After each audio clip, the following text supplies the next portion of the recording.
Good morning, good evening, and good afternoon whenever you're watching this video. My name is Professor Forest, and in today's video I will show you how to play VOLIBEAR jungle in Season 14, how to pet with the bear, and how you can dominate in your games. And doesn't matter if you're a new player or you're trying to escape low elo, he's a perfect pick right now after the recent buff and the recent changes. He became one of the strongest junglers, and he is the perfect pick for that if you look to climb fast. So let's break down his first betting and his decision. On the bot lane, we see that enemy team has Azrael and Rakan, and we have Misfortune Bar, which basically means almost no setup for us. Azrael is really mobile, it's hard to catch him even with VOLIBEAR, and he has Rakan as well, which again has bunch of CC, can jump twice, has a knockup. It's a really good escape, not just an engage support. On the other side, we have Misfortune. She can slow, but she can't do much. And we have Bad, who has a hard time hitting a nice stun. So this is a really ungankable lane if we are VOLIBEAR. On the other hand, for Shyvana, this is more gankable, but as Shyvana, you don't really want to gank early on. And if you have watched the minimap sooner, then you saw that Shyvana actually started both side because she wants to pass towards top lane as well, just like this VOLIBEAR, because most likely Azrael Rakan will have the priority because Misfortune doesn't have that much poke power, and they have to respect the level 2 from Azrael and Rakan, and because of that they will get pushed under the tower most likely. Other reason is we are doing this path is because of top lane. Top lane we have Ignite against Teleport, and generally the person who has Ignite wants to play really aggressively early on, and because of that it's a good idea to look to punish that lane because they will often overextend and will look to get leads early on. Because if you can't really get a lead early on with Ignite, then what's the point of having Ignite over Teleport? Because if you look to take Teleport instead, then you probably want to scale, you want to play a little bit more safe, and later on you will have way better pressure on the map with your teleport because you can easily join the fight, while the person with Ignite can't really do that and requires a better macro from the person who has Ignite. So generally, if you play with Ignite, you want to get a lead early so then you can put pressure on the enemy team later on. Even if they have TP, they have to match you because you are so fat and you are so ahead. But if you just fall behind, or if you are even, then it's less likely that the enemy team will contest you, or a teleport is needed to match you on the side lane. We want to put this Fiora as behind as we can early on, because she will most likely look to all in this Gragas, and Gragas needs to respect her, and depending on your rank, you might see that this Gragas will fight anyways and ignore that Fiora has Ignite. On the replay, it's bugged. She still has summoners up. As you can see, she still has her both of her summoners. So ignore that part. And on the mid lane, we have Yasuo against Hui. I'm not sure how this matchup goes, honestly, because I didn't face that many Huis so far, especially not when I had Yasuo. Probably Hui gonna poke Yasuo down because this champion is just something else. And because of that, we can start on both sides, because if we do a leashless both side start, we can look for a potential transition gank if Hui actually gonna have the lane priority and gonna push mid lane in. On the other side, if we would have started on Raptors, for example, and auto-path towards top because of the reasons mentioned earlier, the laners aren't fighting, or somehow the lane is not gankable because let's say Fiora is full HP or something, then we are pretty much doomed, kinda, right? Because if we just auto-path towards top after a Raptor start or red start, red Raptors, Krugs, or anything like that, then the transition gank is not possible anymore and we are just pretty much forced to make one play. But if we start bottom side, we can do our Wolof. If mid lane is gankable, then we can go mid. If not, then we just go to our Raptors. If top lane becomes gankable after our Raptors, we can go straight to top lane. Or we can just skip our Raptors and go straight to the top. So this way we are giving ourselves way more opportunities to gank the mid lane and gank top lane as well. Meanwhile, we aren't really looking to play towards bot lane because of the reasons mentioned earlier. So let's see what this VOLIBEAR does. honestly, mid lane definitely looks gankable, so I would go for a transition gank. As VOLIBEAR, you definitely want to look for transition gank, or you want to look for pre-camp into a gank on the side lane, because generally you can full clear with VOLIBEAR, but it's not recommended unless you really have to, because he wants to fight early. And look, top lane actually fought, and now we can look to punish top lane as well. And then we have the opportunity to go and farm our camps on the top side. Gragas is going to freeze this lane, so you don't have to push this. You wouldn't even be able to push this wave fast enough. I know Gragas has no HP, but and let him freeze.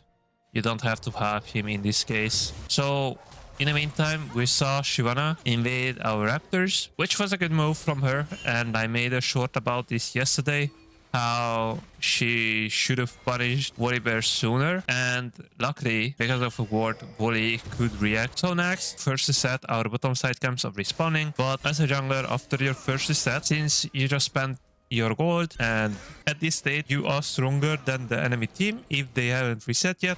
Especially Shyvana, we can see that she doesn't have items yet. We can look for a potential fight, but bot lane is shoving, mid lane is shoving. There is no potential play for us, so we just fall back into a jungle and keep clearing, because another important camp is spawning, which is the void grabs. And if you have priority, like I said so many times, you don't have to die for this camp, but if you have the priority for it, then feel free to do it. Then obviously it's really good. It gives a bunch of XP. It's a good idea to take it whenever you can, but it's not a must, and you should not die for it. Meanwhile, top lane is winning, as you can see. So now we have top lane priority, we have mid lane fight. So if you are VOLIBEAR, you just do this, but you have to pay close attention to this, because a play might happen on the mid lane and you want to look what is the enemy team doing. So VOLIBEAR took the void grabs, your team inted. You don't want to fight this, just get away. You should not even engage on this. So VOLIBEAR made mistake here by running towards the enemy team here, so he had to waste his flash. Let's pause here and look at the lane state. We see pings that Shyvana flashed, and we see on my way pings.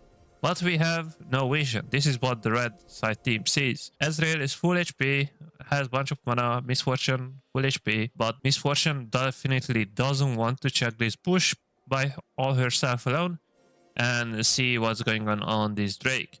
And I hope this VOLIBEAR won't go to this dragon, and I don't know who is trying to contest this, but it's definitely something you don't want to contest, and this is just a mistake people seem to make even at high ranks, because this is like master around GM, so it's not that low elo anymore. But I hope that this dragon is not contested by the red side team. Wei doesn't have HP, so he won't contest this dragon at all. Yasuo is on base, so, and Shyvana is already on dragon with Rakan, and probably Ezreal gonna go there as well. So if you are VOLIBEAR, you want to go to your Raptors, you want to go to your Crocs, and then look for a potential reset. We got the void grabs, our team lost the fight mid lane, but we don't care about that. What we care about is that we are 2-0, we have our top side camps up.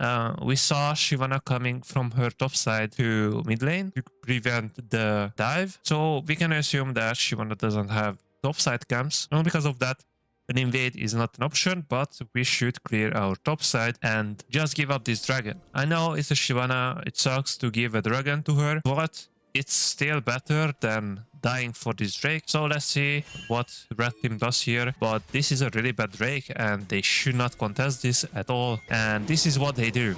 Like, even if VOLIBEAR gets this dragon, it's not worth dying when you're 2-0. And this is what's gonna happen. As a farming jungler, you love to see it, you love to see this, but if you are VOLIBEAR, you definitely don't want to see this, your team losing the fight, you're giving away a shutdown. Shyvana is already ahead, like Shyvana was higher level than us. Enemy support was higher level than our support. Like our support is level 3, the enemy support is level 4. Shyvana had ult, which is a massive power spike. So you definitely don't want to contest that dragon for no reason. it was a Fiesta fight and it somewhat worked out, but the outcome of the fight doesn't matter because after all, it easily could have went either way. Like, you could easily, your Yasuo, what if your Yasuo doesn't move? What if your bard misplays even harder or something like that? And this fight could have gone either way, especially at lower rank. So after the reset, VOLIBEAR joining the fight, getting an assist, or I mean getting a kill on Quay, was a good move, but generally it was a free kill, so you don't even have to move. Either way, you want to get the scuttled and fall back into your jungle. You finally hit level 6, and now you are looking for plays. Paying close attention to the top lane, because that can be a potential dive, but you want to take your Raptors. Why? We don't know where he is right now. Okay, he's made up with full HP. We want to get our Krugs because we are looking to be efficient and get as much gold, get as much XP as possible on the map. Look for a fight, and we want to look for a potential dive, but the potential dive is not quite there because the top wave is not crashed in, and because of that, we don't want to force any plays, especially because we haven't recalled in a while. So most likely we will have a lot of gold, and probably we will have soon enough gold to get our item, which will be Thunder Sky as our first item. And also we want to reach level 7 as soon as possible. But here, if you have enough gold to reset right after your red buff, then you can easily just right after your Krugs, then you can skip red buff and then just come back for it later, which is still efficient, and you have your red buff for slightly longer, which is a good idea as well. But you can simply just go to your red, take the red, recall, get your item, look for a mid or top lane play if it's possible, then look to contest the second Void Grab spawn. So if you want to be an efficient jungler, then you definitely want to recall there, or if you want to play more team reliant or for your team, then you can hover this top lane, because Shyvana, if shows up and looks to gank top, then you will be there, but that's not efficient, and efficiency is more important in my eyes than staying on top lane and looking for a potential play, which will delay our recall and which will delay our item spike as well. And he will go for the reset because of the timing on the second Void Grab spot. And here, he probably has enough gold. Let's see his gold. Yeah, he definitely has enough to get his item, which will be Thunder Sky, and bot lane is fighting, but we don't care about that. We want to be in position to contest the Void Grabs. So mid is pushed in, we can look for a potential mid gank as well. Shyvana took our red buff in the meantime, which is fine. We can look for a potential play on the mid lane, and then we can go for the Void Grabs. But let's talk about his build, because you might be wondering why this poly has Thunder Sky. And you can see the runes on the bottom left. The reason why he bought Thunder Sky is because the item is so overpowered on him. It gives a bunch of HP, it has a bunch of healing as well. The AD is really good, and like I said, you're an early game jungler, so you want to fight a lot during the early game and put as much pressure on the enemy team as you can. Volley should clean this up. If Shyvana decides to fight this, then Shyvana dies as well. So let's talk about the item choices. Thunder Sky, like I said, it's a really great item. And as your second item, you want to buy Iceborne Gauntlet. I see the average VOLIBEAR going Iceborne Gauntlet first, but you want to delay that and go actually as your second option.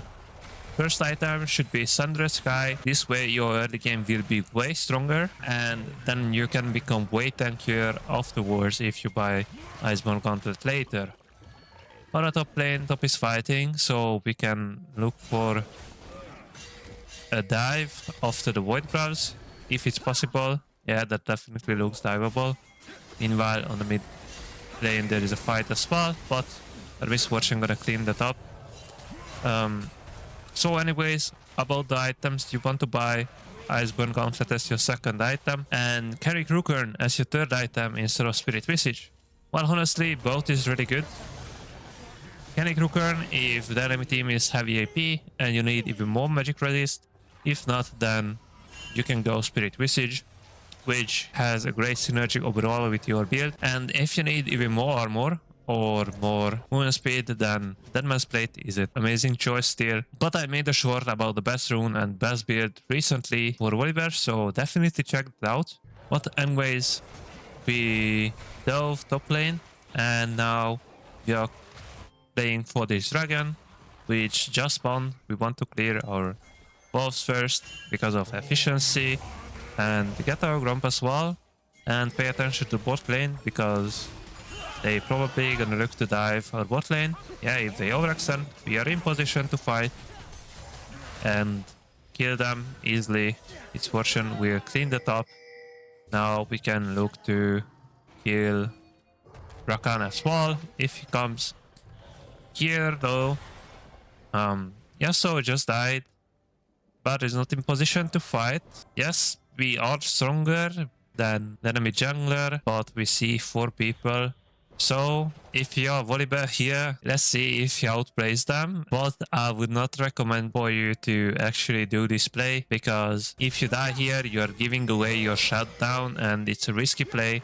So I would not recommend you guys do this play. He will do it and he will destroy them, I assume. But if you are not familiar with VOLIBEAR enough and you don't know your limits really well, then definitely do not go for this fight, because this guy is an OTP. He is something else with this VOLIBEAR. But if you are just starting out, then definitely do not do this. After the fight, we can secure a dragon, and this will be my early game VOD review. Let me know if you want to see more early game focused, or you want to see more mid to late game focused gameplay as well. Because I think early game is the most important part for every jungler, and because of that, my goal is to focus only on the first 10 to 15 minutes. But if you're interested in late game content as well, then definitely let me know. And this is how you can get the lead and dominate with VOLIBEAR in Season 14. I hope it was helpful. If it was, definitely hit the like button and subscribe if you don't want to miss any of my content. And if you didn't like it, then leave a comment down below why you didn't like it and what I could improve on. Anyways, see you all in my next video. Thank you so much for watching.